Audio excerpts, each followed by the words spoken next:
Bientôt ce sera la Pentecôte. Mais pourquoi la Pentecôte? Pourquoi l'Esprit Saint? Pourquoi nous avons besoin de l'Esprit Saint? Qu'est-ce qu'il apporte? Eh bien, nous allons essayer d'expliquer cela à travers un enseignement de Saint Jean d'Avila, qui va aussi expliquer comment se mettre en disposition pour accueillir l'Esprit Saint.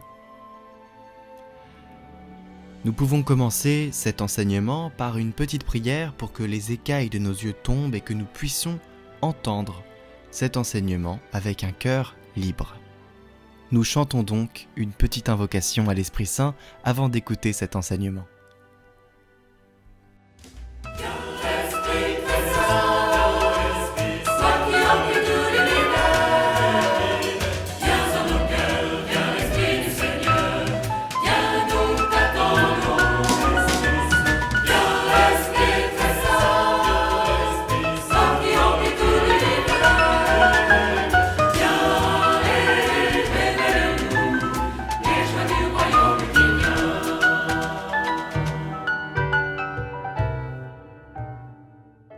Enseignement de Saint Jean d'Avila. Quel est le rôle du Saint-Esprit? Le Saint-Esprit, c'est l'âme du corps mystique, c'est le moteur spirituel de cette société des âmes sauvées ou à sauver, l'âme de nos âmes et du tout. De même, dans un corps, il n'y a qu'un seul esprit qui se répand dans tous les membres, et tous vivent une vie humaine, et non l'un une vie d'homme, et un autre une vie de lion ou d'un autre animal. De même, tous ceux qui sont incorporés au Christ vivent de l'esprit du Christ, comme le sarment de la vigne et les membres de la tête. Durant l'octave de l'Ascension qui va arriver très prochainement, Saint Jean d'Avila nous invite à être dans l'attente de l'hôte divin. L'exemple proposé est celui des vierges qui veillent la lampe bien préparée à la main dans l'obscurité de l'espérance. Il faut préparer soigneusement la demeure de celui qui va venir et que Jésus lui-même nous envoie, car si l'on ne le désire pas, il ne vient pas. Si la demeure n'est pas digne de lui, il n'y pourrait descendre, et comme l'hôte c'est l'esprit qui anime tout le corps mystique, la charité pour nos frères souffrants est la meilleure préparation à sa venue, le meilleur repas que nous puissions lui offrir. Alors le Consolateur nous redonnera Jésus, dont la mystérieuse présence se fera sentir en nous, comme à la mère celle de l'enfant enfermé dans son sein. La Pentecôte est une période qui semble être incomprise aux yeux de certains chrétiens. Pourtant, elle est fondamentale. En effet, il faut désirer vivement l'Esprit du Christ. Qui ne l'a pas n'est pas du Christ. Et d'ailleurs, notre propre esprit pourrait-il de lui-même plaire à Dieu ? Il faut pour le faire descendre à nouveau écouter la parole de Dieu et la recevoir en esprit de pénitence. Purifions-nous donc afin de recevoir le Paraclet, semblable en cela à la colombe qui vint de l'arche porteuse d'une pure branche d'olivier renaissant, alors que le corbeau restait à terre, à se nourrir de pourriture. La tristesse de nous être éloignés de Dieu, qui est toute pureté, nous révélera l'apparition à notre horizon de l'autre colombe, le visible Saint-Esprit du baptême de Jésus. Mais quelles sont donc les merveilles que l'Esprit Saint réalise dans l'Église? Le rétablissement de l'équilibre divin dans les âmes, corrompues par le péché. Cela peut passer par la douleur, la souffrance, la pénitence. Quand la vie nous paraîtra un enfer, une arène, une prison, heureux dans l'Esprit de Dieu serons-nous alors. Heureux, disons-nous. Si paradoxal que cela puisse paraître, c'est vrai si l'on se place dans la perspective des béatitudes enseignées par Jésus. Bienheureux ceux qui pleurent, car ils seront consolés.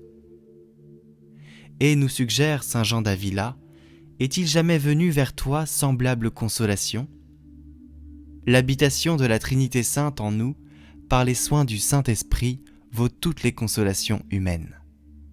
Les œuvres produites alors sont admirables. Guérison, allégresse, force, courage, résurrection si c'est nécessaire. Quelle plénitude de dons!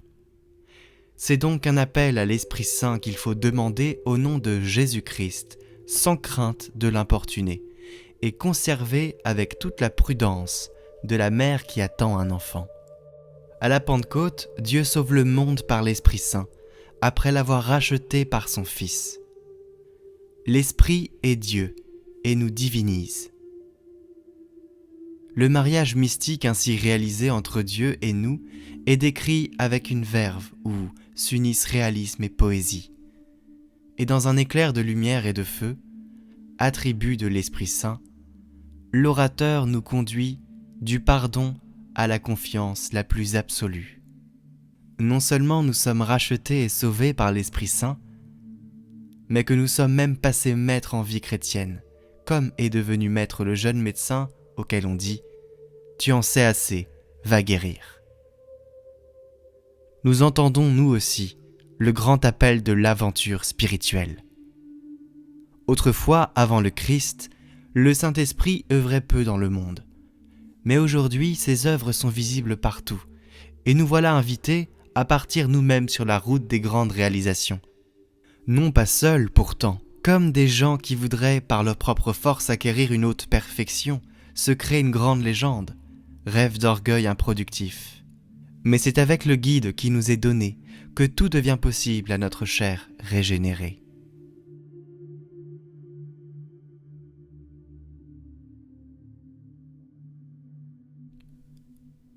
L'enseignement est terminé.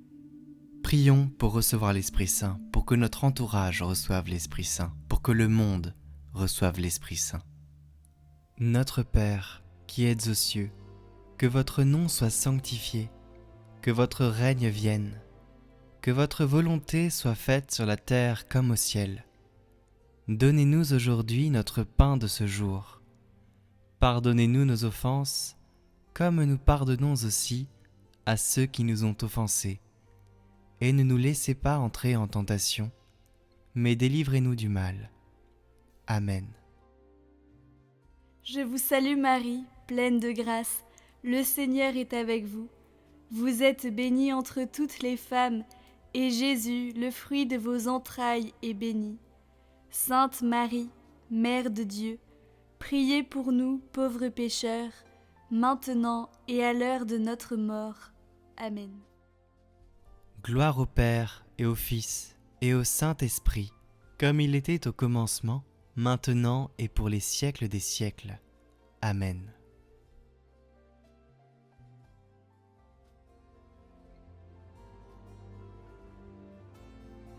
Recevez la parole de Dieu chaque jour sur Catoglade.